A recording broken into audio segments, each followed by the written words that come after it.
Hello friends, मैं शोभना यादव फिर से अपने YouTube channel marathon classes Jaipur पे आपका हार्दिक अभिनंदन करती हूँ। फ्रेंड्स, आपके लिए कुछ दो लाइन्स आपको बताना चाहती हूँ। समय और शब्द दोनों का प्रयोग लापरवाही से ना करें, क्योंकि ये ना ही तो मौका देते हैं और ना ही दोबारा आते हैं। सो फ्रेंड्स, समय का सदुपयोग करें और पढ़ाई में लग जाएं, क्योंकि 25 अप्रैल को जो रिट की एग्ज़ाम होनी है वो आगे पीछे नहीं होने वाली है। 25 अप्रैल को तय है, वहीं पे एग्ज़ाम होगी। और अगर आज आपने समय गंवा दिया तो ना ही तो समय वापस आएगा।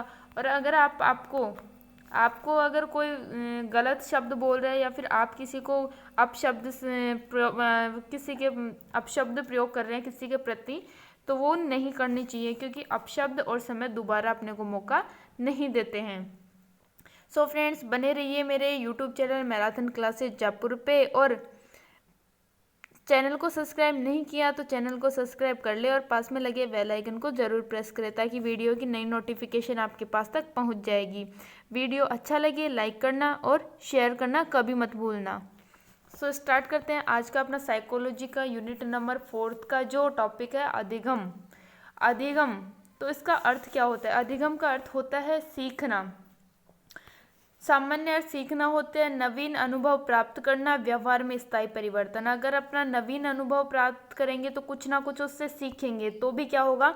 अधिगम होगा। व्यवहार में स्थायी परिवर्तन होता है अगर किसी को अपन देख के अनुकरण करते हैं, अनुकरण के द्वारा अगर अपना व्यवहार एक, जैसे अपन किसी को अपशब्द का प्रयोग कर रहे हैं, किसी के प्रति अपन अपशब्द का प्रयोग करते हैं, अगर अपने किसी दूसरे को देखा जो शब्दों का सही प्रयोग करता है, रेस्पेक्ट करता है किसी की, उसको देख देख कर उसके प्रति या उसके द्वारा किए गए व्यवहार को अपने देखकर अपने व्यवहार में जब स्थायी परिवर्तन आ जाता है तो उसे क्या कहते हैं? अधिगम। अब अधिगम का जो शाब्दिक अर्थ होता है वो क्या होता है? अधिगम का शाब्दिक अर्थ है सीखना, व्यवहार में वांछित परिवर्तन ही अधिगम है। व्यवहार में वांछित परिवर्तन ही अधिगम है। हिलगार्ड जो मनोवैज्ञानिक है, पुस्तक में थ्योरीज ऑफ लर्निंग, अधिगम ऐसी प्रक्रिया है जिसके द्वारा क्रिया प्रारंभ होती है। यानी जो हिलगार्ड है अपनी पुस्तक में लिखते हैं कि अधिगम एक ऐसी प्रक्रिया है जिसके द्वारा क्रिया प्रारंभ होती है, यानी कार्य करना प्रारंभ करते हैं। स्मिथ लिख रहे हैं पुस्तक, इनकी पुस्तक है साइकोलॉजी इन टीचिंग में अधिगम प्रक्रिया में चालक, लक्ष्य एवं लक्ष्य के अवरोधक होना आवश्यक है। स्मिथ ने क्या बताया कि अधिगम में चालक होना चाहिए, लक्ष्य निर्धारित होना चाहिए और उसमें आए हुए अवरोध ये निर्धारित होना चाहिए, यानी कार्य करने वाला होना चाहिए, कार्य का लक्ष्य निर्धारित होना चाहिए और कार्य में आई बाधाओं का भी अपने को उसका ज्ञान होना जरूरी होता है। अब इसमें क्या है? अधिगम की 4 अनिवार्य शर्त होती हैं, यानी अधिगम के लिए जो 4 अनिवार्य शर्त हैं वह कौन कौन सी हैं? अभिप्रेरणा, सीखने की इच्छा। अगर अपन किसी कार्य को करते हैं तो उसको करने के लिए जो अपन अभिप्रेरित होते हैं वो अभिप्रेरणा, यानी अपने कार्य को करने की अपनी इच्छा होती है, उसे क्या कहते हैं? अभिप्रेरणा। ऐसे ही अधिगम में अभिप्रेरणा का अर्थ क्या होगा? सीखने की इच्छा। बहुअनुक्रियाएं, किसी लक्ष्य को प्राप्त करने के लिए सबसे पहले अपन अभिप्रेरित होते हैं। जैसे अपने को 25 अप्रैल जो एग्ज़ाम होनी है उसमें अपने को सिलेक्ट होना है, ठीक है। अपन अभिप्रेरित हुए, माँ बाप ने, भाई बहनों ने या फिर स्वयं ने अपने को अभिप्रेरित किया तो अपन ने पढ़ना स्टार्ट कर दिया, ठीक है। अब सिलेक्ट होने के लिए बहुत सी अनुक्रियाएं करती हैं, बहुत से बुक्स लाते हैं, कोचिंग जाते हैं, बहुत से नोट्स पढ़ते हैं, प्रैक्टिस सेट का यूज़ करते हैं, लाइव क्लास लेते हैं, वो अनुक्रियाएं हो गई, ठीक है। पुनर्बलन, अब अपन जैसे कोई टेस्ट देते हैं, प्रैक्टिस सेट में अपन एक टेस्ट कंप्लीट करते हैं, ठीक है। उनमें अपने को जैसे 150 में 80 या 90% अपना राइट आंसर हो रहा है, अपने राइट आंसर हो रहे हैं, तो अपने को उसमें पुनर्बलन मिला है कि शायद अपन ने पढ़ा इस वजह से अपने 90% सही हो रहे हैं। अब फिर से अपन क्या करेंगे? अभ्यास करेंगे, यानी पढ़ी हुई जो चीज़ है उसका अभ्यास करेंगे। इसीलिए अधिगम करने के लिए 4 अनिवार्य शर्त होती हैं: अभिप्रेरणा, बहुअनुक्रियाएं, पुनर्बलन और अभ्यास। अब अधिगम के सोपान क्या होते हैं? स्टेप्स ऑफ लर्निंग यानी सीखने के जो सोपान या चरण है वो क्या होते हैं? मनोविज्ञान के अनुसार बताएं इसने। आवश्यकता यानी अभिप्रेरणा, प्रेरक। नीड्स, आवश्यकता होती है अपने को तभी अपन कुछ सीखते हैं, अपने को सिलेक्ट होना है तभी अपन पढ़ रहे हैं, आवश्यकता हुई अपनी। लक्ष्य, उद्देश्य, अपना लक्ष्य क्या है? सिलेक्शन लेना। उद्देश्य, गोल अपना निर्धारित हुआ, गोल अपना निर्धारित हुआ। तत्परता या बाधा यानी अपन उस कार्य को करने के लिए तत्पर हैं और उनमें कौन कौन सी बाधाएं आ रही हैं, तो वो हो गया। अधिगम स्थिति यानी अपन कौन सी स्थिति में सीख रहे हैं, लर्निंग सिचुएशन कौन सी सिचुएशन में अपनी हो रही है। अनुक्रिया, समायोजन, व्यवहार में परिवर्तन यानी परिणाम क्या होता है अपने, चेंज क्या होता है अपने अंदर। स्थायीकरण, परिवर्तनों का स्थायीकरण यानी अपन इतने जो स्टेप्स हैं उसको लेकर जो लास्ट के स्टेप है उसमें अपना अधिगम होता है। यानी सबसे पहले अपने को आवश्यकता होती है, उसके बाद अपना लक्ष्य निर्धारित करते हैं, क्रियाएं करते हैं, बाधा आती है और सीखते हैं उसकी स्थिति कौन सी होती है, उसके प्रति अनुक्रिया करते हैं, अगर बाधा दूर नहीं है तो उसके साथ समायोजन करते हैं और अपने व्यवहार में परिवर्तन करते हैं और उस परिवर्तन के परिणाम स्वरूप जो स्थायीकरण आता है व्यवहार में उसे ही क्या कहा जाता है? अधिगम कहा जाता है। नेक्स्ट अपना आ रहा है मनोवैज्ञानिक डिशेल के अनुसार जो सोपान है अधिगम के वो है अभिप्रेरणा। पहला आ रहा है अपना अभिप्रेरणा, दूसरा आ रहा है मार्ग में बाधाएं, बहुअनुक्रिया, सही प्रतिक्रिया, उद्देश्य, लक्ष्य, परिणाम प्राप्ति। जैसे अभिप्रेरित हुए, पढ़ रहे हैं, मार्ग में बाधाएं आ रही अपने, आज ये याद नहीं हुआ, आज ये छूट गया, इसको करना है, ये बाधाएं अपनी हैं। आज किसी कारणवश अपन पढ़ नहीं पाए, वो बाधाएं हो गई, उसके प्रति अपन बहुअनुक्रिया करते हैं। जैसे पढ़ नहीं पाए उसके प्रति कहीं चले गए, ठीक है, बुक्स नहीं है अपने पास, बुक्स नहीं है लेकिन मोबाइल तो है ना, उसके प्रति अपन क्रिया करते हैं। क्रिया करने के परिणाम स्वरूप अपनी सही प्रतिक्रिया होती है, क्रियाएं करते हैं उनमें अपन सही प्रतिक्रिया का चुनाव करते हैं। कि जैसे किसी के पास गए बुक्स लेने, बुक्स नहीं मिली, किसी को बोले पढ़ने के लिए, वहाँ पढ़ाई नहीं हुई, सही प्रतिक्रिया क्या हुई कि अपन मोबाइल से लाइव क्लास ले सकते हैं, वो अपनी सही प्रतिक्रिया हो गई। अब उद्देश्य अपना प्राप्त होगा कब? जब अपन सही प्रतिक्रिया करके आगे सफल होंगे। परिभाषाएं आ रही है अधिगम की। क्रो एवं क्रो के अनुसार आदत, ज्ञान, एवं अभिवृत्तियों का अर्जन करना ही क्या है? अधिगम है। क्लास में ये नहीं है कि आप बाद में पढ़ लेंगे, बाद में देख लेंगे, पूरा कंप्लीट वीडियो देखना है क्योंकि बहुत इम्पोर्टेंट चीज़ें इसमें आने वाली हैं। सो वीडियो कंप्लीट आपको देखना है। क्रो एवं क्रोन ने जो अधिगम की परिभाषा दी है वो क्या दी है? आदत, ज्ञान, अभिवृत्तियों का अर्जन करना ही क्या है? अधिगम है। गेट्स एवं अन्य यानी गेट्स और उसके साथ जो सहायक मनोवैज्ञानिक है, प्रशिक्षण एवं अनुभव द्वारा व्यवहार में परिवर्तन ही क्या है? अधिगम कहलाता है। स्किनर के अनुसार व्यवहार में अर्जन में उन्नति की प्रक्रिया ही अधिगम है, या फिर अपन इसको बोल सकते हैं व्यवहार में उत्तरोत्तर सामंजस्य की प्रक्रिया ही क्या है? अधिगम है। किसने कहा था? स्किनर ने क्या कहा? व्यवहार में उत्तरोत्तर सामंजस्य की प्रक्रिया क्या है? अधिगम है। गिलफर्ट क्या बोल रहे हैं? गिलफर्ट बता रहे हैं कि व्यवहार के कारण व्यवहार में परिवर्तन आता है। किसी दूसरे को देखकर अपने व्यवहार में परिवर्तन आ रहा है, उसको क्या कहा जाता है? अधिगम कहा जाता है। जैसे खरबूजे को देखकर खरबूजा रंग बदलता है, वो इसमें कहावत आने वाली है। किंग जले एवं गेरी के अनुसार अधिगम ऐसी प्रक्रिया है जिसके द्वारा व्यवहार का अभ्यास व प्रशिक्षण द्वारा जन्म होता है, उसका परिवर्तन होता है। यानी अधिगम एक ऐसी प्रक्रिया जिसके द्वारा व्यवहार का अभ्यास एवं प्रशिक्षण द्वारा जन्म होता है। अपन किसी का व्यवहार देखते हैं, उसके जैसा व्यवहार करने के लिए अपन अभ्यास करते हैं और प्रशिक्षित होते हैं। उसके बाद जो परिवर्तन होता है वो क्या होता है? सीखना होता है। हिलगार्ड के अनुसार नवीन परिस्थितियों में अपने आप को अनुकूलित करना ही क्या कहलाता है? अधिगम कहलाता है। वुडवर्थ क्या बोल रहे हैं? वुडवर्थ के अनुसार क्या है? सीखना विकास की प्रक्रिया, अनुभव में वृद्धि ही अधिगम कहलाता है। मॉर्गन एवं किंग के अनुसार अभ्यास या अनुभूति के परिणाम स्वरूप व्यवहार में होने वाले अपेक्षाकृत स्थायी परिवर्तन को, मॉर्गन और किंग क्या कहते हैं कि व्यवहार में परिवर्तन होता है, लेकिन कौन सा होना चाहिए, व्यवहार में स्थायी परिवर्तन होना चाहिए, तब जाकर वो क्या कहलाएगा, अधिगम कहलाएगा। क्या कहलाएगा, अधिगम। रिली व लेविस के अनुसार, रिली और लेविस क्या कहना चाहते हैं, अभ्यास एवं अनुभूति से व्यवहार में धारण योग्य परिवर्तन सीखना है। व्यवहार में धारण योग्य जो परिवर्तन है वो क्या है, सीखना है। पील के अनुसार व्यक्ति में परिवर्तन ही अधिगम है। व्यक्ति में जो परिवर्तन होते हैं वो ही क्या है, अधिगम, जो वातावरण में परिवर्तन के अनुसरण से होता है। डेनियल बेल के अनुसार पुराने अनुभवों के परिणाम स्वरूप व्यवहार में होने वाला स्थायी परिवर्तन अधिगम कहलाता है। कोलविन के अनुसार पहले से निर्मित व्यवहार में अनुभवों द्वारा सुधार अधिनियम है। क्रॉनबेक के अनुसार सीखना अनुभव के परिणाम स्वरूप व्यवहार में परिवर्तन द्वारा व्यक्त होता है। थोंडाई क्या बोलते हैं, उपर्युक्त अनुक्रिया के चयन व उत्तेजना से जोड़ने को क्या कहा जाता है, अधिगम कहा जाता है। गार्डनर मर्फी के अनुसार क्या है, अधिगम में वातावरण संबंधी आवश्यकताओं की पूर्ति के लिए व्यवहार में होने वाले सभी परिवर्तन शक्ति है।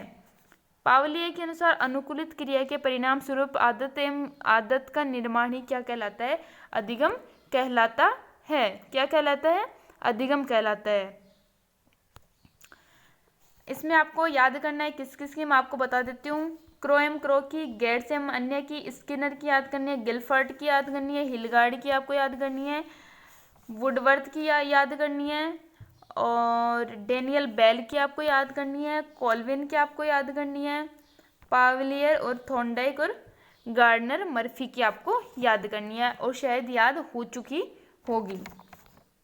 अधिगम शैली, लर्निंग स्टाइल्स, यानी अपन किस भाषा में सीख सकते हैं। अधिगमकर्ता द्वारा उद्दीपकों का प्रयोग करने एवं अनुक्रिया करने की सुसंगत शैली अधिगम शैली कहलाती है। यानी अनुक्रिया करते हैं और उसका उपयोग करते हैं, यानी उपयोग करने की जो करने व अनुक्रिया करने की जो सुसंगत, यानी अपन किसी चीज़ का उपयोग कर रहे हैं और उसी के साथ अनुक्रिया कर रहे हैं, तो वो कौन सी शैली में, तो वो क्या कहलाती है, अधिगम शैली कहलाती है। अधिगम शैलियाँ मुख्यतः कौन कौन सी होती हैं, प्रत्याक्षित, प्रकारता, सूचना प्रक्रमण, व्यक्तित्व प्रतिरूप से उत्पन्न होती हैं। अब इसकी शैलियाँ हैं कौन कौन सी है, आवेगशील या चिंतनशील शैली, चिंतनशील यानी अपन किसी को सोच विचार करके उसके बाद अपन किसी के साथ उपयोग या अनुक्रिया करते हैं। गहरी एवं सतही शैली, क्षेत्र निर्भरता, क्षेत्र स्वतंत्रता शैली, संबंधात्मक शैली या विश्लेषणात्मक शैली है। अब इसकी कितनी विधियां हैं, अधिगम की 5 विधियां हैं। करके सीखना सबसे महत्वपूर्ण सीखना है। डॉक्टर मेस हम करके सीखते हैं। डॉक्टर मेस क्या कहते हैं, पहली आ रही अधिगम की विधियां करके सीखना। नोट क्या है इसमें, किलपैट्रिक ने सबसे ज़्यादा समर्थन किसका किया है, सबसे महत्वपूर्ण सीखना कौन सा सीखना है, करके सीखना। डूइंग लर्निंग, निरीक्षण करके सीखना। संगीत नृत्य, वाटसन ने बल दिया। वाटसन ने किस पर बल दिया, निरीक्षण करके सीखने पर बल दिया है। परीक्षण करके सीखना, प्रयोग द्वारा सीखना, विलियम वुंट ने इस पर बल दिया है। सामूहिक विधि द्वारा सीखना, योजना यानी योजना बनाकर सीखना। सेमिनार, वाद विवाद, कार्यशाला इसमें जो उदाहरण है। मिश्रित विधि द्वारा सीखना पूर्ण एवं आंशिक विधि का मिला जुला रूप है। वाद विवाद विधि, वाचन विधि, अनुकरण विधि, प्रयास एवं त्रुटि विधि, सतत विधि, पूर्ण विधि, अंश विधि और अंतराल विधि के माध्यम से अपन अधिगम की जो अधिगम है उसको सीख सकते हैं या कर सकते हैं। इसमें इम्पोर्टेंट आपको डॉक्टर मेस ने कौन सी विधि का पर सबसे अधिक बल दिया है, तो करके सीखना पर। किलपैट्रिक ने सबसे ज़्यादा समर्थन किया है, किस पर किया है, करके सीखना को। वाटसन ने बल दिया है निरीक्षण द्वारा सीखना, और विलियम वुंट ने किस पर बल दिया है, प्रयोग द्वारा सीखना। लास्ट है पूर्ण एवं आंशिक विधि का जो मिला जुला रूप है, मिश्रित विधि द्वारा सीखना है। नेक्स्ट अपना है अधिगम के प्रकार। अधिगम कितने प्रकार का होता है, अधिगम होता है 3 प्रकार का, ज्ञानात्मक, भावात्मक और क्रियात्मक है। इसमें प्रत्यक्षात्मक, प्रत्यात्मक, साचर्यात्मक रूप से सीखा जाता है। भावात्मक में महसूस करना, क्रियात्मक में विभिन्न कौशलों, यानी अपन किसी ज्ञान का तो ये है प्रत्यक्ष ज्ञान है, प्रत्यात्मक ज्ञान है या साचर्यात्मक ज्ञान उसके द्वारा सीखते हैं। भावात्मकपन किसी फीलिंग्स यानी अपने मन में जो महसूस करके सीखते हैं वो भावात्मक में आ। क्रियात्मकपन किसी क्रिया के द्वारा सीखते हैं वो अपनी क्रियात्मक में आ जाएगा। अधिसंज्ञान स्वयं की मानसिक क्रियाओं को जानना। अधिसंज्ञान क्या होता है? खुद की मानसिक क्रियाओं को जानना। आगमन निगमन विधि भी अधिगम के प्रकार माने जाते हैं। अधिगम के प्रकार कौन कौन से? आगमन और निगमन विधि। अब रॉबर्ट गेने हैं, उसके अनुसार अधिगम के कितने प्रकार हैं? 8 प्रकार। कितने प्रकार है? Type of learning according to Gagne. Gagne ने अधिगम को इस रूप में परिभाषित किया है, अधिगम मानव संस्कार एवं क्षमता में परिवर्तन है जो कुछ समय तक धारण किया जाता है तथा केवल वृद्धि की प्रक्रियाओं के ऊपर ही आरोप्य है। गेने की इस परिभाषा के 4 बिंदु स्पष्ट होते हैं जो निम्न है। इसमें मैं जो रीडिंग फास्टली तौर पे कर रही हूँ वो आपको याद नहीं करना है, सिर्फ आपकी समझ बनाने के लिए इसको रीडिंग कर रही हूँ और इसको इसी वजह से नहीं हटाया। गेने की परिभाषा के 4 बिंदु स्पष्ट होते हैं। सीखना व्यवहार में परिवर्तन होता है। Learning is a change in behaviour.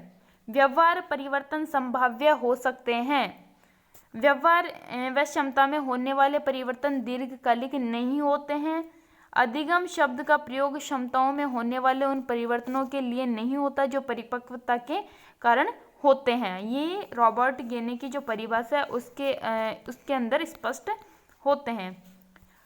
गेने ने अधिगम की निम्नलिखित 8 परिस्थितियों की व्याख्या की। जो अधिगम स्तर की व्याख्या व्यवस्था इस प्रकार है। गेने द्वारा 8 अधिगम के प्रकार। सबसे पहला कौन सा है? संकेत अधिगम, सिग्नल लर्निंग, यानी किसी को अपन संकेत द्वारा समझाने का प्रयास करते हैं, वो कौन से में आ गया? संकेत अधिगम के अंदर आता है। संकेत अधिगम परिस्थिति पावलोव द्वारा प्रस्तुत शास्त्रीय अनुबंधन पर आधारित है। जब स्वाभाविक उद्दीपक के साथ स्वाभाविक उद्दीपन बार बार एक साथ प्रस्तुत किया जाता है तो स्वाभाविक उद्दीपक के स्थान पर अस्वाभाविक उद्दीपक की स्वाभाविक प्रतिक्रिया कराने में सक्षम हो जाते हैं। जैसे पावलोव के प्रयोग में घंटी बजाने से कुत्ते के मुंह में लार गिरने लगता है। छोटे बच्चों को अक्षर ज्ञान में संकेत अधिगम परिस्थिति को उत्पन्न किया जाता है। जैसे के अक्षर की पहचान करने के लिए उसको कबूतर का चित्र, ख के लिए खरगोश का चित्र प्रस्तुत करना होता है। इस प्रकार की परिस्थिति स्मृति स्तर के शिक्षण में उत्पन्न की जाती है। यानी ये जो संकेत अधिगम है किसके सिद्धांत पर आधारित है? ये है पावलोव के शास्त्रीय अनुबंधन सिद्धांत पर आधारित है। ये कौन सी कक्षा के लिए? तो ये छोटी कक्षा या प्राथमिक कक्षाओं के लिए उपयोगी होता है। इस प्रकार का अधिगम छोटे बच्चों को अच्छी आदतें सिखाने में लाभप्रद है, किंतु उच्च कोटि के अध्ययन में संकेत अधिगम विशेष लाभदायक नहीं है। इसे गेने द्वारा निम्न स्तर पर रखा जाता है। सबसे निम्न स्तर पर कौन सा है? संकेत अधिगम। कौन सा है? संकेत अधिगम। कौन से सिद्धांत पर आधारित है?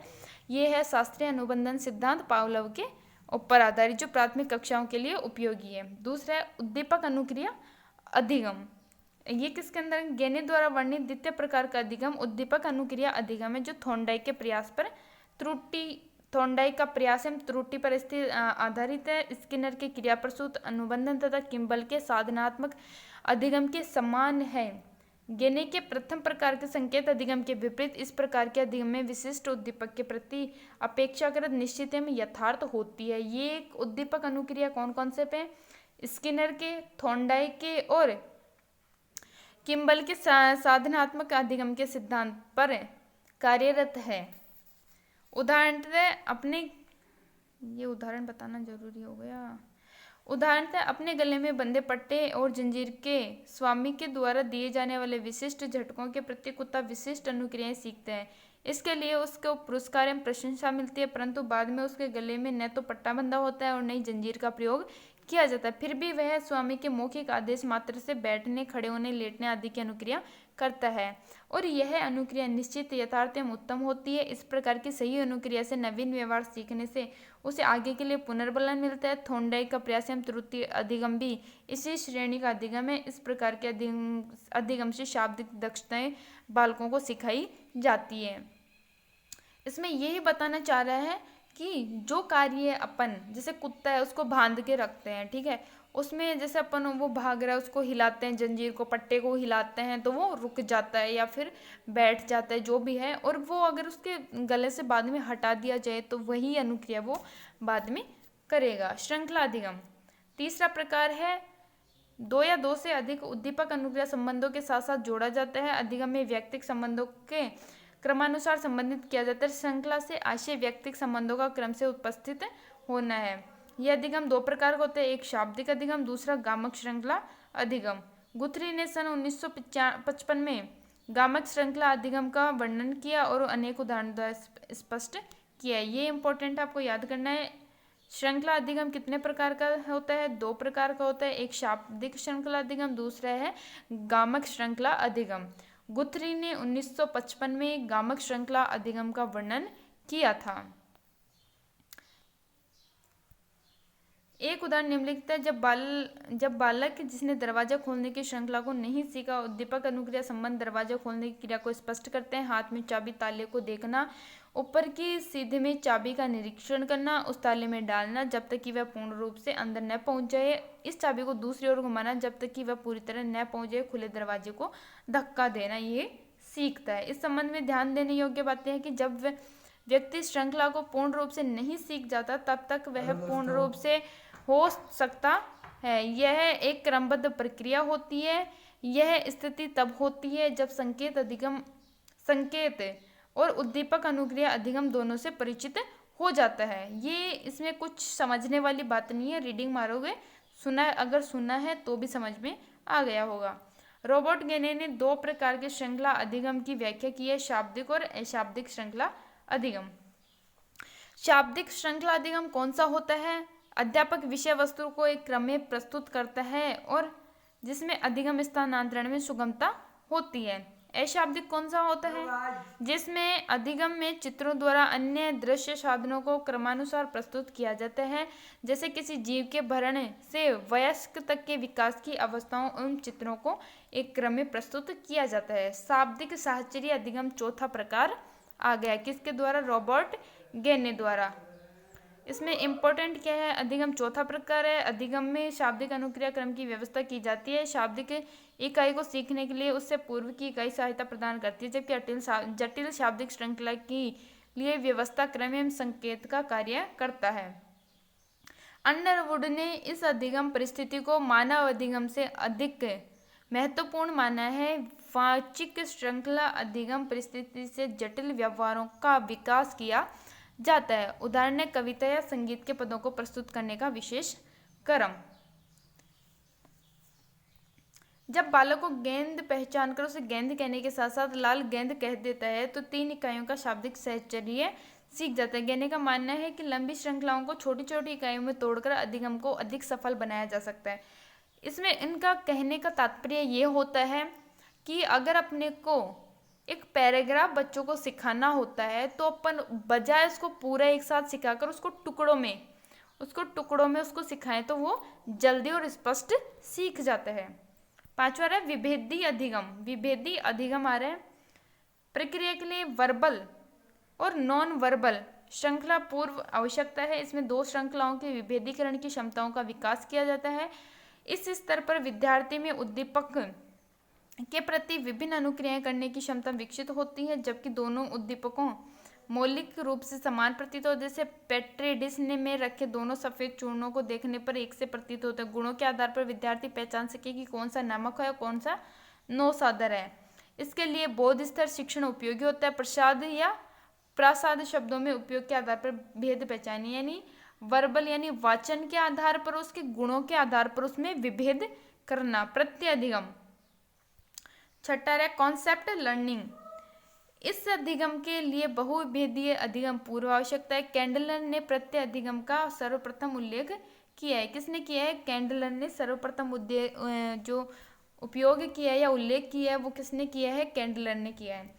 गेने ने संप्रत्यय अधिगम को इस प्रकार परिभाषित किया है, जो अधिगम व्यक्ति में किसी वस्तु या घटना को एक वर्ग के रूप में अनुक्रिया करना संभव बनाते उसे संप्रत्यय अधिगम कहते हैं। बालक इस स्तर के अधिगम क्रिया में सर्वप्रथम किसी पदार्थों की अनुभूति करते हैं, फिर उनके गुणों का विश्लेषण करते हैं, उनके सामान्य गुणों को पहचानता है और सामान्य गुणों के आधार पर इन पदार्थों में अन्य पदार्थों में विभेदीकरण करता है। यानी प्रत्यधिगम किसी कॉन्सेप्ट है उसको समझना। जैसे ये एक डिब्बा है और ये भी एक डिब्बा है, ठीक है, इन दोनों में अंतर क्या है। जैसे ये तिकोना बना हुआ है, ये भी डिब्बा ही है, और ये चौकोर बना हुआ है, ये भी डिब्बा ही है। प्रत्यय के आधार पर इसमें अपने को वो विभेद करना होता है। इसमें स्पष्ट जो अधिगम व्यक्ति में किसी वस्तु या घटना को एक वर्ग के रूप में अनुक्रिया करना संभव बनाते हैं हमें प्रत्यय अधिगम कहते हैं। अधिगम में विश्लेषण, संश्लेषण, वर्गीकरण, विविधीकरण और सामान्यीकरण सभी प्रकार की प्रक्रियाएं सम्मिलित करते हैं। अब संप्रत्यय अधिगम की 4 प्रकार होते हैं। सर्वप्रथम बालक प्रत्यक्ष किसी वस्तु को मूर्त स्तर पर देखता है, फिर द्वितीय स्तर पर बालक परिचयात्मक स्तर पर 2 पदार्थों में भिन्नता कर सीखता है, इसके अंतर उसमें वर्गीकरण की क्षमता विकसित होती है। तीसरा स्तर होता है चौथे स्तर पर वस्तु की विशेषताओं के आधार में भिन्नता प्रकट करता है। यानी पहले कौन सा है, बालक प्रत्यक्ष या मूर्त रूप में देखते हैं। दूसरा उससे परिचय प्राप्त यानी उसका परिचय प्राप्त करता है, पहला मूर्त रूप, दूसरा परिचय प्राप्त करता है। तीसरे स्तर पर क्षमता के अनुसार वर्गीकरण करता है और चौथे स्तर पर उसकी विशेषताओं के आधार पर भिन्नता प्रकट की जाती है।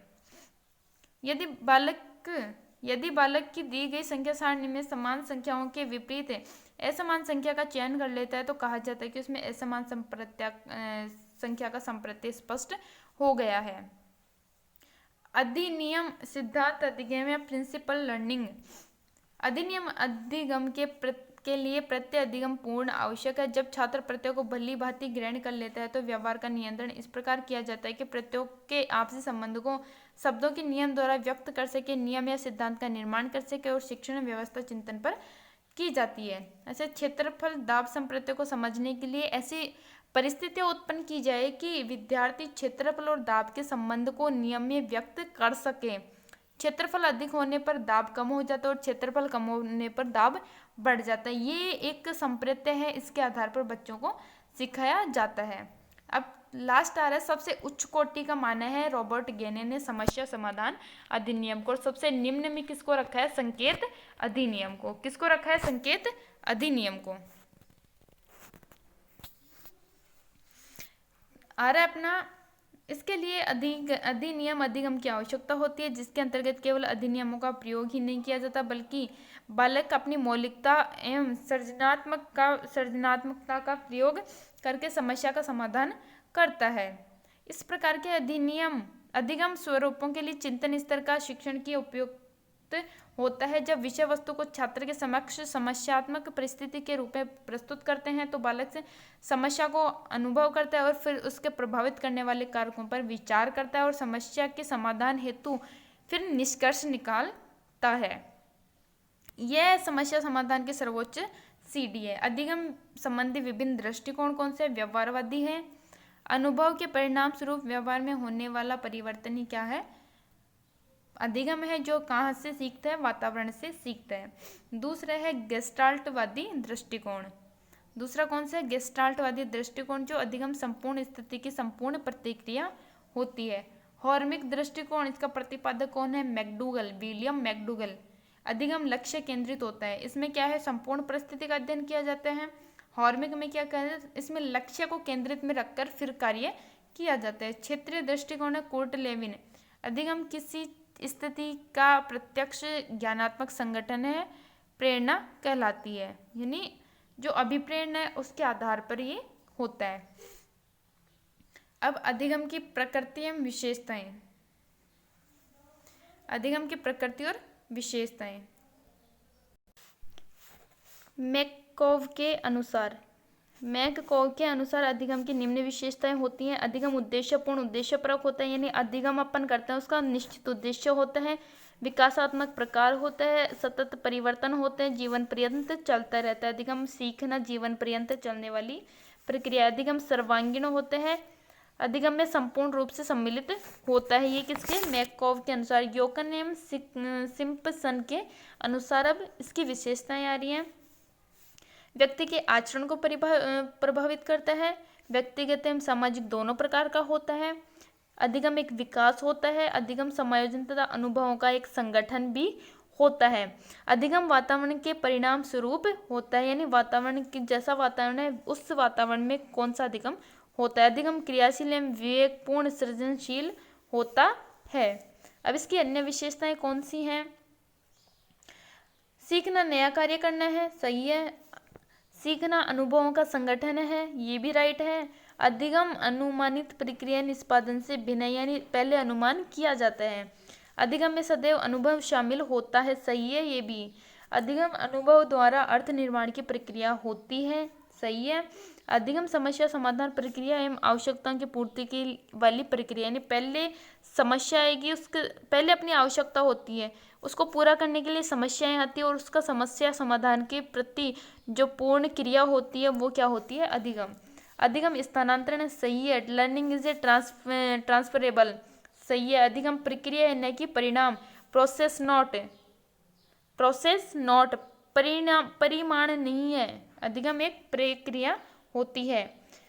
जीवन पर्यंत चलने वाली प्रक्रिया, निरंतर चलने वाली प्रक्रिया होती है, कॉन्टिन्यूअस प्रोसेस।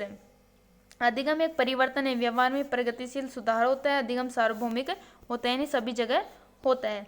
सभी सीखते हैं, यूनिवर्सल इज नेचर।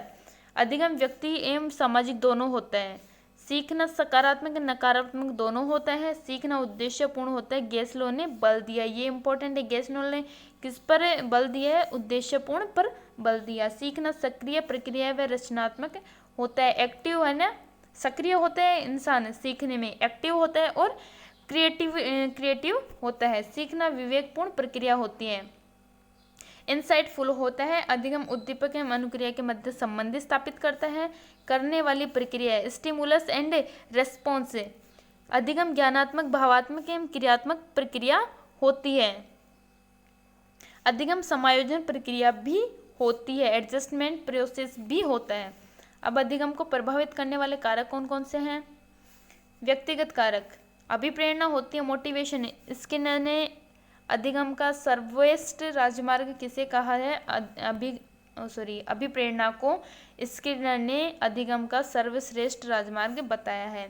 अभिप्रेरणा अधिगम को सर्वाधिक प्रभावित करने वाला कारक है। यह व्यवहार में परिवर्तन, ध्यान केंद्रित करने, मानसिक विकास में रुचि, अनुशासन शीघ्र में अधिगम में उपयोगी होता है। स्टीफेंस ने क्या बताया है, शिक्षक के जितने भी साधन हैं उनमें प्रेरणा सबसे महत्वपूर्ण है। यानी शिक्षक जिस प्रकार जिस माध्यम से सिखाता है उसमें सबसे अधिक महत्वपूर्ण कौन सी होती है, अभिप्रेरणा होती है। अब पहला आ रहा है अधिगम। इच्छा शक्ति, अभिप्रेरणा के बाद सर्वाधिक प्रभावित करती है इच्छा शक्ति। शारीरिक मानसिक स्वास्थ्य, अरस्तु स्वस्थ शरीर में स्वस्थ मस्तिष्क का निर्माण करता है। यानी स्वस्थ शारीरिक और मानसिक स्वास्थ्य के आधार पर सीखना किसने बताया, अरस्तु ने बताया। परिपक्वता यानी आयु भी प्रभावित करती है। गैसेल, जीवन चक्र के जीवाणुओं के समूचे प्रभाव को परिपक्वता कहा जाता है। परिपक्वता और अधिगम, परिपक्वता और अधिगम क्या होता है, परिपक्वता और अधिगम दोनों अंतर संबंधित हैं, दोनों व्यक्ति के विकास में योगदान देते हैं। इस संबंध में विचार करने से पूर्व हम संक्षेप में परिपक्वता के अर्थों पर विचार करते हैं। बुद्धि और विकास, दूसरा कौन सा है, बुद्धि यानी ग्रोथ एंड डेवलपमेंट। परिपक्वता का अर्थ विकास और वृद्धि है, जो या तो व्यक्ति को बिना सीखे व्यवहार या किसी विशिष्ट व्यवहार को सीखने से पहले घटित होने के लिए अनिवार्य है। इसमें संरचनात्मक व कार्यात्मक परिवर्तन शामिल होते हैं। यह व्यक्ति के संरचनात्मक परिवर्तन से कार्यात्मक तत्परता की अवस्था तक पहुंचने में सहायता करती है। व्यक्तिगत कारक कौन कौन से हैं, स्मृति यानी स्मृति है, तीव्र स्मृति, तेज अधिगम यानी जल्दी सीखने की प्रवृत्ति, रुचि महत्वाकांक्षा, मानसिक स्वास्थ्य होता है, भोजन औषधियाँ होती हैं, संवेदना प्रत्यक्षीकरण होता है, ध्यान या अवधान होता है, थकान यानी कार्य कुशलता को प्रभावित करता है, जीवन उद्देश्य निश्चित उद्देश्य को प्रभावित करते हैं। शिक्षक संबंधी कारक क्या होते हैं, विषय का प्रस्तुतिकरण, विषय वस्तु में निपुणता, अधिकार, शिक्षक का व्यक्तित्व एवं व्यवहार, शिक्षण की विधि या कौशल शिक्षक का मानसिक स्वास्थ्य भी प्रभावित करता है। अब कार्य संबंधी कारक, कार्य की लंबाई या समृद्धि ही जद और कार्य की उपयोगिता या दंडप पद है थनसद में है, यानी ये कार्य की उपयोगिता होती है, कार्य की रोचकता होती है, कार्य की कठिनाइयाँ होती है, कार्य की समानता भी होती है। अब वातावरण संबंधी कारक हो गए, भौतिक कारक हो गया, सामाजिक कारक हो गए और सांस्कृतिक कारक भी हो गए। अब विधि संबंधी कारक होते हैं। विधि संबंधी कारक करके सीखना, निर्देश, सूझ, परिणाम द्वारा सीखना, सीखने की परीक्षा, सक्रिय प्रयत्न, संगठन द्वारा सीखना और सामाजिक कारक संबंध है। यानी इसमें विधि हो गई, कार्य हो गया, सामाजिक हो गए, व्यक्तिगत हो गए, रुचि के आधार पर हो गए, ये कार्य को प्रभावित या अधिगम को प्रभावित करते हैं। अधिगम के सिद्धांत आ रहे हैं, एसआर थ्योरी और एसओआर थ्योरी। संबंधवाद का सिद्धांत है पहला, दूसरा है अनुकूलित अनुक्रिया सिद्धांत, तीसरा है क्रिया प्रसूत सिद्धांत, चौथा है प्रबलन या पुनर्बलन का सिद्धांत, पांचवा सामीप्य स्थानापन्न सिद्धांत। एसओआर थ्योरी है अपनी क्षेत्रीय सिद्धांत, ग्लाइन चिन्ह सिद्धांत, अंतर्दृष्टि एवं सूझ का सिद्धांत है। अधिगम की व्यवहारवादी अवधारणा, व्यवहारवादी अवधारणा कौन सी होती हैं? अधिगम उद्दीपक अनुक्रिया के संबंध में के रूप में इसे व्यक्त किया जाता है। अधिगम उसी अवस्था में होता है जब अपेक्षित वातावरण उपलब्ध होता है। व्यवहारगत परिवर्तन वस्तुगत रूप में प्रक्षेपीय होता है। व्यवहार को वस्तुगत अध्ययन में विश्वास है। अधिगम की मुख्य विधि अनुबंधन होती है। ज्ञान की एक इकाई का दूसरी इकाई के साहचर्य, समानता, विषमता, समय स्थान की निकटता गुणों का कारण होता है। अनुभव एवं प्रशिक्षण पर बल दिया जाता है। व्यवहारवादी विचारक मानते हैं कि वातावरण व्यक्ति को बदल देता है। व्यवहारवादी विचारधारा के अनुसार अध्यापक उचित अधिगम परिस्थितियों का निर्माता होता है। उद्दीपक अनुक्रिया के संबंध पर बल देता है। अब व्यवहारवादी उपागम की 4 सीमाएं हैं। मानव की तुलना एक मशीन से की गई है जो गलत है। ये व्यवहारवादी उपागम के अवगुण हैं या दोष हैं। इसमें भावनाओं, चिंतन व कार्यों का मात्र व्यक्ति में प्रत्यक्ष व्यवहार के संदर्भ में स्पष्ट किया है। संरचनात्मक एवं वंशानुगत कारकों की अवहेलना की गई है। व्यवहार को केवल अर्जित माना जाता है, यानी एक पक्षीय होता है। व्यवहारवादी विचारधारा समर्थक कौन है? जे.बी. वॉटसन पहला है, दूसरा है स्किनर, तीसरा है थॉर्नडाइक, चौथा है वुडवर्थ, मैकडूगल है, पोलेंस्की है, C.H. हल है, पावलव है, एडविन गुथरी है और पिसबल्ली है। अब है इसमें प्रयास एवं त्रुटि का सिद्धांत। किसका है सिद्धांत है ये? प्रयास एवं त्रुटि का सिद्धांत। प्रतिपादक है एडवर्ड एल थॉर्नडाइक, इनका पूरा नाम है, शॉर्ट में है थॉर्नडाइक। कब हुआ? 1913 में हुआ था। बुक कौन सी थी? Education psychology. उपनाम कौन से हैं? संबंधवाद का सिद्धांत, योजनावाद का सिद्धांत, आवृत्ति का सिद्धांत, बंध का सिद्धांत, हर्ष एवं दुख का सिद्धांत, परिश्रम एवं धैर्य का सिद्धांत और एसआर थ्योरी। उद्दीपन क्या है? उद्दीपन अनुक्रिया का सिद्धांत भी कहा जाता है। अब इसमें क्या है कि जैसे अर्थ है इसका अपनी गलती एवं अनुभव द्वारा। थॉर्नडाइक के अनुसार सीखना संबंध स्थापित करना है। संबंध स्थापित करने का कार्य मस्तिष्क करता है। थॉर्नडाइक ने भूखी बिल्ली पर प्रयोग किया था। भूखी बिल्ली पिंजरे के बाहर उद्दीपक मछली के टुकड़े से प्राप्त अपनी त्रुटियां, यानी एक पिंजरे में बिल्ली को बंद कर दिया था और बाहर एक मछली का टुकड़ा रख दिया था। बिल्ली भूखी थी और उस मछली के टुकड़े को प्राप्त करने के लिए वो बार बार प्रयास कर रही थी। 1898 में पुस्तक एनिमल इंटेलिजेंस में यह सिद्धांत दिया। इस सिद्धांत में भूखी बिल्ली पर प्रयोग किया। 10 दिन तक इसने प्रयोग किया था। उद्दीपक क्या था? सुगंधित मछली का टुकड़ा। अब इसमें क्या है? मंद बुद्धि बालकों के लिए यह सिद्धांत उपयोगी होता है। सिद्धांत प्रेरणा पर बल देता है, क्रमिक रूप से सीखने पर बल देता है, बालकों में धैर्य एवं परिश्रम के गुणों का विकास करता है, गणित, विज्ञान, समाजशास्त्र में अधिक उपयोगी है और यह सिद्धांत अनुभवों से लाभ उठाने में का विकास करता है। यह सिद्धांत विभिन्न प्रकार के कौशलों लिखना, पढ़ना, दौड़ना, चला आदि के सीखने में उपयोगी होता है। स्व अधिगम पर बल दिया जाता है। ड्राइविंग, टेनिस आदि सीखने में उपयोगी होते हैं, यानी बाहरी क्रियाएं सीखने में उपयोगी होता है। दोष क्या है? व्यर्थ के प्रयत्न सीखने में यांत्रिकता पर बल देता है। सीखने के कारण स्पष्ट नहीं होते हैं। बाह्य पुनर्बलन बल होता है। सीखने की गति का अनियमित होता है। सीखने पर चिंतन का स्थान नहीं होता है। अर्जित ज्ञान का उपयोग बनाने वाला, अर्जित ज्ञान का उपयोग सिद्ध हो जाता है इसमें। दूसरा आ रहा है अपना सिद्धांत अनुकूलित अनुक्रिया का सिद्धांत। प्रतिपादक कौन है?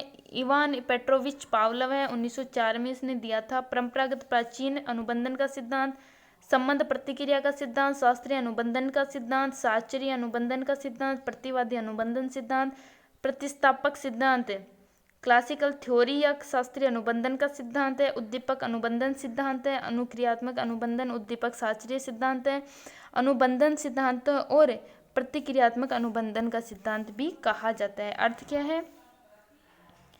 स्वाभाविक उद्दीपक के प्रति स्वाभाविक उद्दीपक के समान होने वाली प्रतिक्रिया का संबंध है। इसमें मैं आपको शॉर्टकट रूप में बता देती हूँ। उन्होंने एक कुत्ते पर प्रयोग किया था। उन्होंने कुत्ते को एक पिंजरे में बंद कर दिया और ऊपर एक प्लेट लगा दी, उसमें खाना डाल दिया। घंटी बजती, एक घंटी लगा दी और घंटी के पाँच मतलब भोजन आता उससे 5 सेकंड पहले उस घंटी बज जाती। धीरे धीरे कुत्ता सीख गया कि घंटी बजने के बाद अपने को भोजन प्राप्त होता है। लेकिन उन्होंने बाद में जब कुत्ते को घंटी बजते ही मुंह में लार आने लगी तो उन्होंने भोजन देना बंद कर दिया, सिर्फ घंटी बजाई। तो स्वाभाविक उद्दीपक के प्रति अस्वाभाविक क्रिया होती है। इसमें है रूस के शरीर विज्ञानी जिन्होंने 1904 में पाचन क्रिया में नोबेल पुरस्कार मिला। अनुबंधन के पिता गोचर की शुरुआत I.P. पावलोव ने की थी। यह शास्त्री के नियम पर आधारित अनुबंधन के प्रकार होना है। घंटी भोजन साथ साथ मैंने आपको बता दिया, ये इसके प्रकार हैं। अब इसके तत्व कौन से हैं? विलोपन तथा पुनर्लाभ का नियम। यदि प्राणी बार बार उद्दीपक दिया जाए तो प्राणी बाद में क्रिया करना बंद कर देता है।